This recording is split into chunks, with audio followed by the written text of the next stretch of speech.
Welcome back to our unit on the nature of chemical reactions.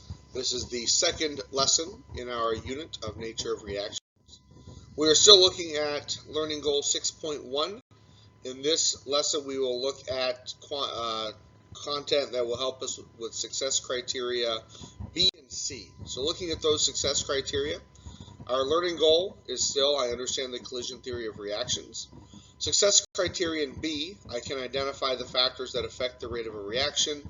And success criterion C, I can use the collision theory to explain how each factor affects the rate of a reaction.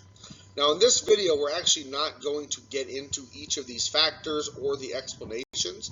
This is actually something you're going to develop more on your own in worksheet 2.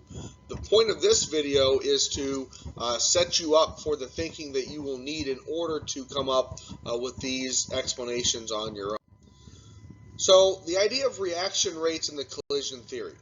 So what is a reaction rate? Well, it's one way of thinking about it is simply how quickly reactants turn into products. The quicker our reactants turn into products, the faster the reaction rate, or the higher the reaction rate.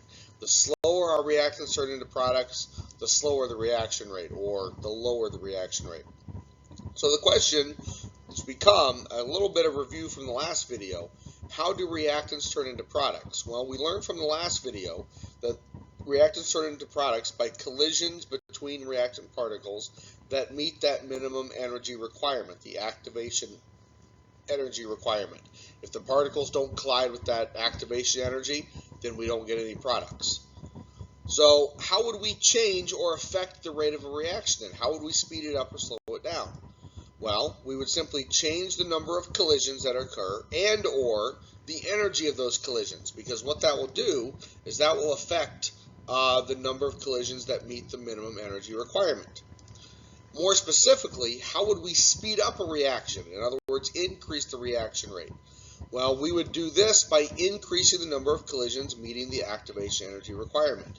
If more collisions are meeting the activation energy requirement, then more collisions will result in products and the reaction happens faster. The exact opposite is true if we are slowing down a reaction to decrease the reaction rate. We would need to decrease the number of collisions meeting the activation energy requirement. So that really summarizes from the first video how we can affect reaction rate.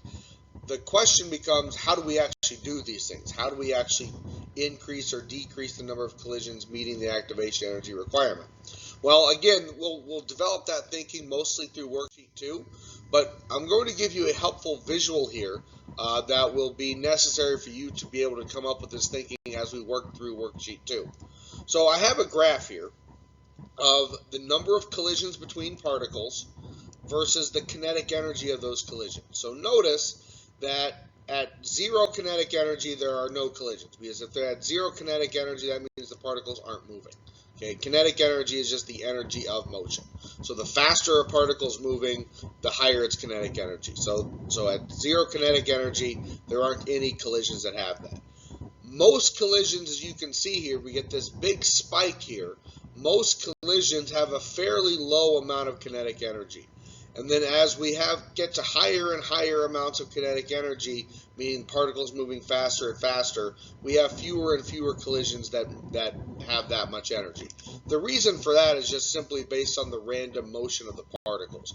Most particles in a substance are moving at a relatively slow speed. So most collisions aren't going to have much kinetic energy.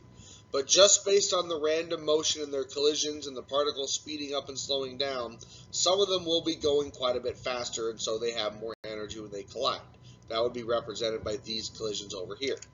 Now you might be wondering, how does this help us visualize reaction rates? Well, if I add something to my graph here, if I add a mark showing where the activation energy is, because somewhere along this axis of kinetic energy is the minimum amount of energy required to meet the activation in order to get products to form. So if I mark that on here, so I'm saying this spot right here, this amount of energy is that activation energy barrier. So notice how I have that labeled there, E with the subscript A.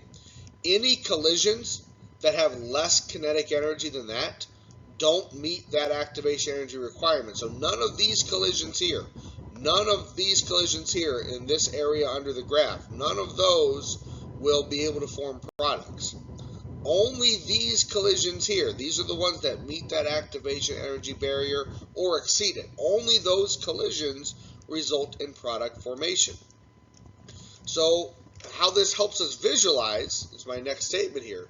Changing any factor, and we'll learn about these factors from worksheet 2, changing any factor that will affect the number of collisions meeting this activation energy barrier will change the rate. In other words, if I can change a factor where this area here is larger, where there are more collisions that meet the activation energy barrier, then my reaction will speed up.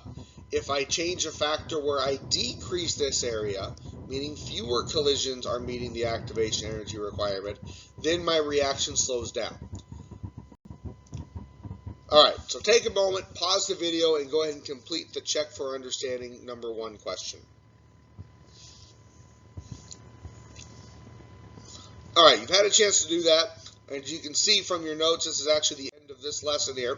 So you might be thinking, well, geez, we haven't actually identified any of these factors yet. We haven't explained them. We're going to do that on worksheet 2, which we'll be doing in class. The worksheet walks you through that. This video just sets you up for some success in your thinking with those factors.